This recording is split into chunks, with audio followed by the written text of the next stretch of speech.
Hi everyone, this is your course tour video for Math 110. The first thing that you need to do is become familiar with our website, and our website, you can see in the corner, is www.cccti.edu. Most of your online class offerings will work best if you use Mozilla. So if you are using a Mac and you're using Safari, most of the time things will work. But if you start having trouble, then you're going to want to download Firefox Mozilla and access your courses in that manner. Chrome is not typically a good choice. There are some things that won't work. And Explorer is completely out. Don't be using Explorer. So first of all, there's your browser. So you want to make sure that you do that. On our home page, you are going to go to a few things here that you might need. If you look at the top, you'll see a quick link to access Moodle, which is where your online courses are housed. You can go there directly, or you can go through your student portal, which will have everything in it. Here's a quick link to your student email, schedules, Webadvisor, but I'm going to go here just so that I can show you that all these things are located in there. So if you don't know how to get into the portal, here's the information about login. Here's also the information for phone numbers that you may need if you have trouble logging in, that kind of thing. So I'm going to click on the portal. And I'm already logged in, so yours will look slightly different, but it will look enough like mine that I think you'll get the idea. Your email is over here on the left, so you don't need to go directly to the email link. If you go into the portal, all those things are housed there. You have a link that will take you to Moodle inside the portal. You also have what's called Webadvisor, which you're going to Webadvisor for students, and it has all the things about registration. It has a place to get your transcript. It has a place for financial aid information, that kind of stuff. So that's where that's housed. Aviso is our advising tool. If you go in there, you can see notes that instructors may have made, notes advisors may have made, that kind of thing. Moodle is where your online course is housed, and here's the information about logging into Moodle. And let's see, if you click here, it will show you the help desk so that you can go there and get some help. There's also a phone number over here on the side that you can call if you don't get what you need from the help desk. This might even be best to go ahead and call this number and get your problems taken care of, because we want to make sure you can log in. So there, I'm already logged in, and I'm going to go down to your course. You will see a couple things on the home page. You will see a list of your courses, and of course I have way more than you will have.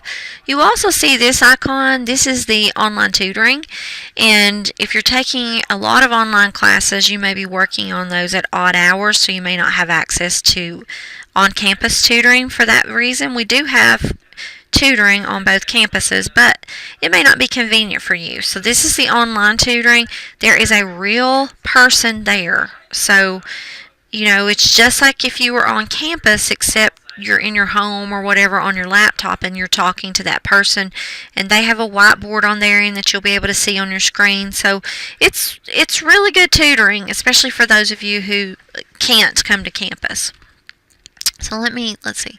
Let's go into this course. And if you're taking it a different semester than the one that I'm making the video, your course may be labeled differently.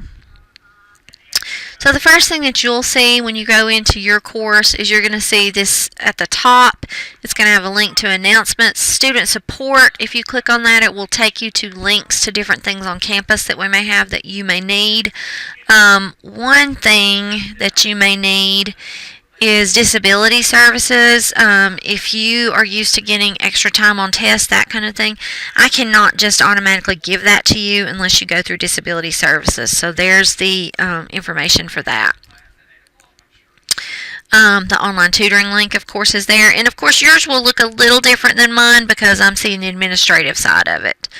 I will always try to keep the current module that you should be working on highlighted so that you'll know where you're supposed to be. I will also, when we're finished with it, try to remember to move it to the bottom so that you won't see that unless you scroll down.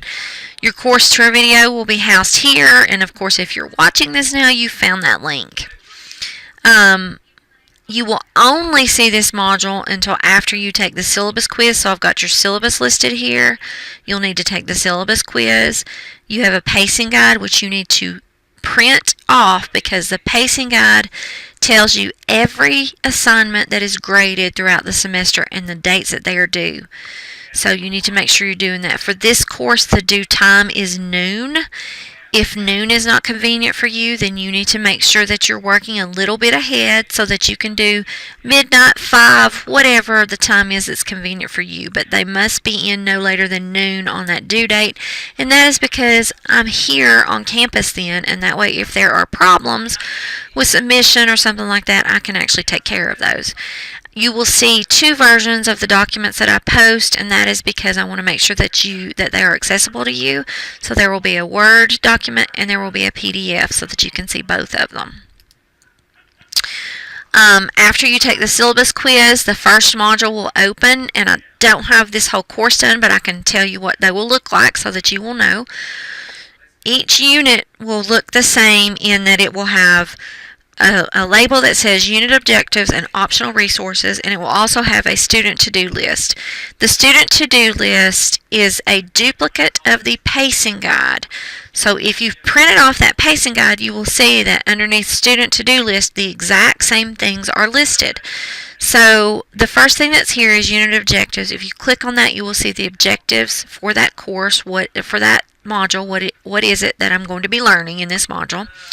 Lesson 1 review. The review for the lesson, which is down here, will always be posted here because the lesson itself is a part of your grade. So you must go through the lesson in order to get a grade for the lesson.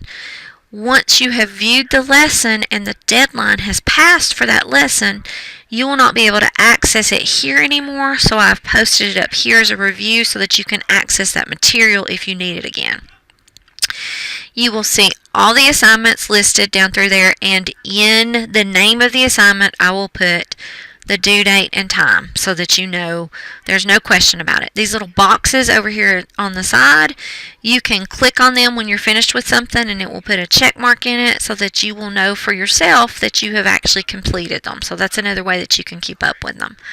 When you see something that's called an application assignment, within those assignments, I will tell you the directions for posting. For instance, this one is a tool in Moodle that's called HP5, and it's simply, in the material you will be using proportions. So I'm asking you to convert a recipe from, let's see, 8 people to 12 people. And so some things that you need are in bold so that you make sure that you understand them. For instance, for this one, it says fraction bars must be entered up and down.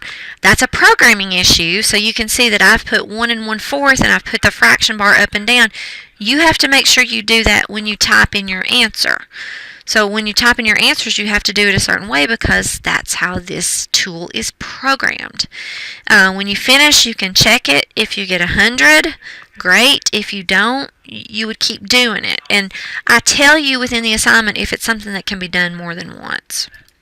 So quizzes only have 1 attempt.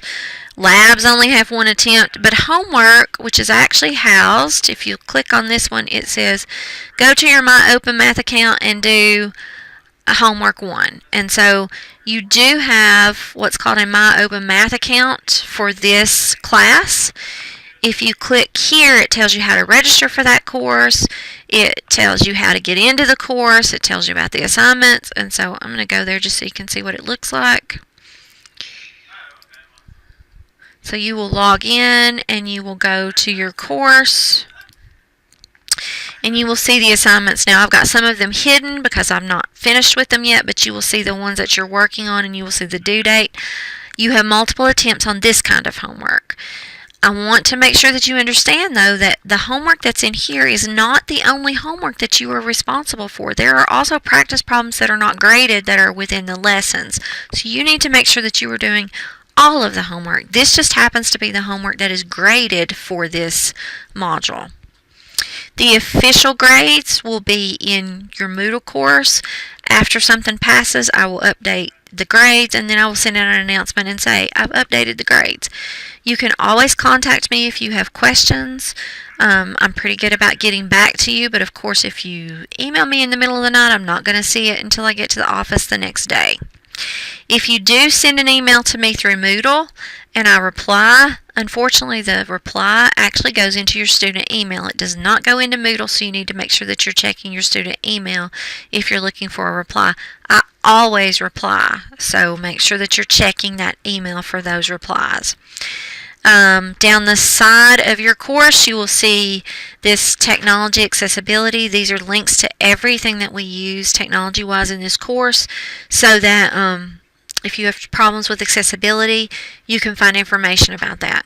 Of course, there is a calculator that we use in here, so Texas Instruments does have calculators that are for sight impaired, so that you can go to their website and you can find out information about obtaining those. I also have, let's see,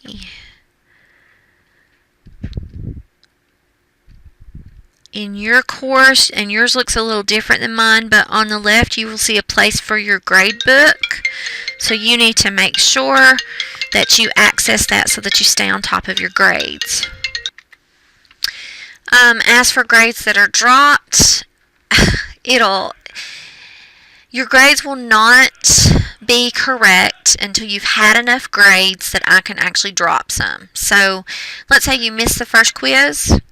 It's going to show that you have a 0 until you've had more than the quizzes that I drop. And so once you've had enough of those quizzes, I'll go back into the settings in Moodle and I will tell it, based on your syllabus, how many quizzes that I drop, and it will drop that out of your calculations.